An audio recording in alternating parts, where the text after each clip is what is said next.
فرماتے ہیں کہ بے نمازی جو ہے فرعون، حامان، قارون اور ابی بن خلف کے ساتھ اٹھایا جائے، ان کا حشر اس کے ساتھ ہوگا۔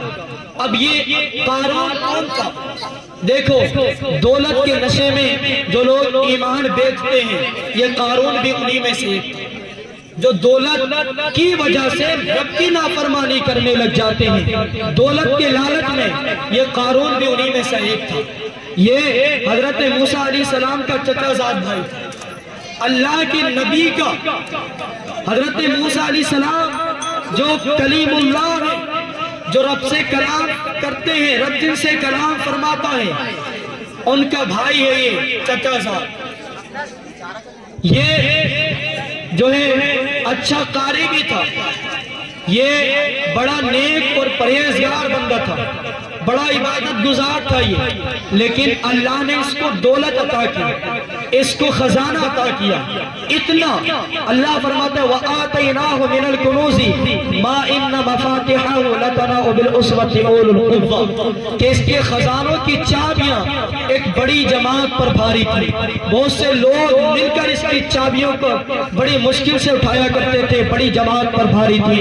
لیکن جب زکوٰۃ کا حکم آیا، حضرت موسیٰ علیہ السلام نے اس سے زکوٰۃ کا مطالبہ کیا، رب کا حکم اس کو سنایا، تو یہ قارون جو ہے اس نے پہلے تو وعدہ کر لیا زکوٰۃ دینے کا، پھر اس کے بعد جو ہے اس نے جب اپنے مال کا حساب لگایا، وہی مال جو اللہ نے اس کو عطا کیا تھا، تو بہت سا خزانہ زکوٰۃ میں جانے والا تھا، یہ منکر ہو گیا، اس نے زکوٰۃ ادا نہیں کی اور بہانے بنانے لگ گیا۔ اللہ اکبر۔ پھر اس نے جو ہے حضرت موسیٰ علیہ السلام اللہ کے پیغمبر پر، اللہ کے نبی پر بہتان لگانے کی کوشش کی۔ اس نے ایک جو ہے عورت کو بڑا مال اور دولت دے کر کے، بڑا خزانہ دے کر کے اس کو اس بات پر تیار کیا کہ تو بھرے مجمع میں حضرت موسیٰ علیہ السلام پر یہ الزام لگا دینا کہ موسیٰ علیہ السلام نے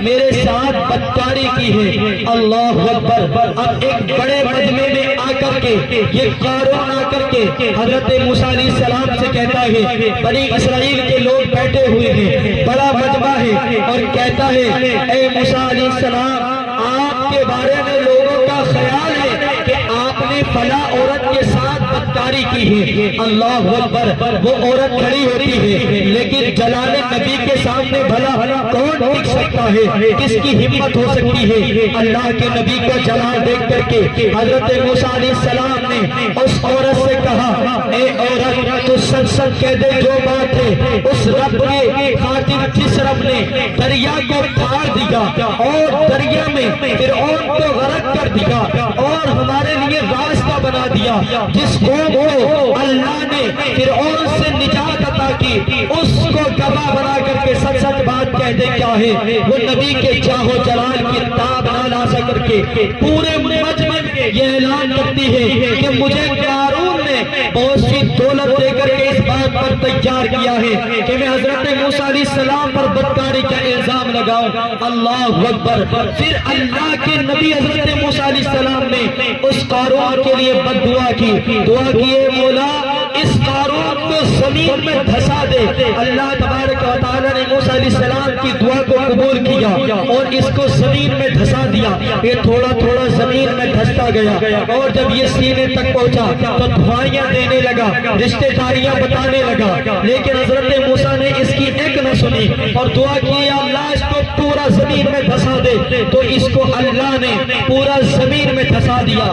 اب اس کے حواری جو کچھ لوگ قارون کے ساتھ تھے وہ کہنے لگے کہ حضرت موسیٰ علیہ السلام نے تو اس لیے حضرت قارون کو زمین میں دھسا دیا تاکہ اس کا خزانہ، اس کا مال، اس کی دولت حضرت موسیٰ علیہ السلام کو مل جائے۔ لیکن یارو جو رب کا کریم ہو اس کو دنیا کی دولت کی کیا چاہت ہو سکتی ہے؟ جس کو رب مل جائے اس کو سب کی کیا ضرورت ہے؟ کسی نے کہا تھا کہ مانگ لو تجھ سے تجھی کو کہ مل جائے سب کچھ، 100 سوالوں سے یہی ایک سوال اچھا ہے، جب مالک مل جائے تو پھر اور چیزوں کی کیا ضرورت رہتی ہے؟ پھر حضرت موسیٰ علیہ السلام نے دعا کی رب کی بارگاہ میں، اے مولا اس قارون کے خزانے کو بھی زمین زمین میں دھسا دے۔ وہ اس کے جو سونے کے محل تھے، اس کا جو خزانہ تھا، سارا کا سارا اللہ نے زمین میں دھسا دیا۔ یہ وہ بدبخت ہے جو پہلے عبادت گزار تھا، لیکن پھر اللہ کے نبی کی بد دعا کی وجہ سے زمین میں دھسا دیا گیا، اور اس کا مال، اس کی دولت، اس کا خزانہ، اس کا سونا اس کے کام نہیں آیا۔ اللہ اللہ، تو اس بدبخت کے ساتھ جو نماز نہیں پڑھنے والا ہوگا، قیامت کے ساتھ اس کا حشر اس کے ساتھ ہوگا۔ اگر آج کوئی شخص نماز نہیں پڑھتا، چاہے میں ہوں یا آپ ہوں، حضور کی حدیث کو سامنے رکھ کے اس بدبخت کے ساتھ اس کو اٹھایا جائے گا، اور جیسا انجام اس کا ہوگا اسی طرح اس کا بھی ہوگا۔ اب دوسری بات میرے آقا نے فرمایا کہ اس کا حشر حامان کے ساتھ ہوگا، فرعون کے ساتھ ہوگا۔ فرعون کون تھا؟ یہ بھی ایک اس وقت کا بڑا بادشاہ تھا، اور اس وقت کا جو بھی حاکم ہوتا تھا اس کو فرعون ہی کہا کرتے تھے۔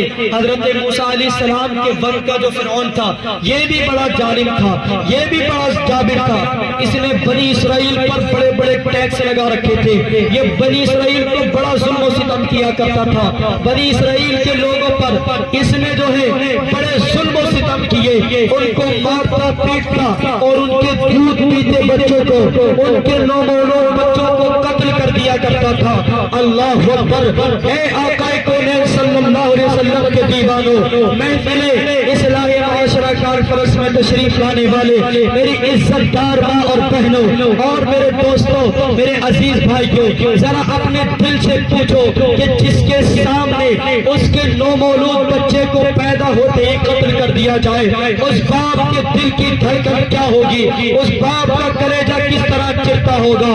وہ جو اپنے کھانے کے لیے پریشان ہو، اور پھر حکومت کی طرف سے اس پر بڑے بڑے ٹیکس لگا دیے جائیں، وہ ان کو کیسے بھرے گا؟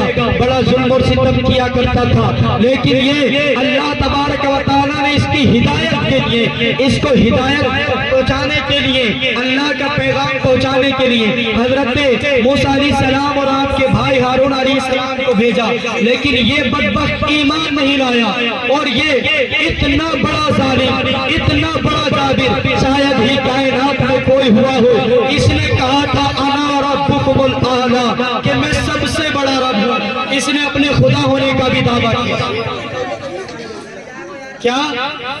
اس نے اپنے خدا ہونے کا بھی دعویٰ کیا کہ میں خدا ہوں۔ اللہ اکبر!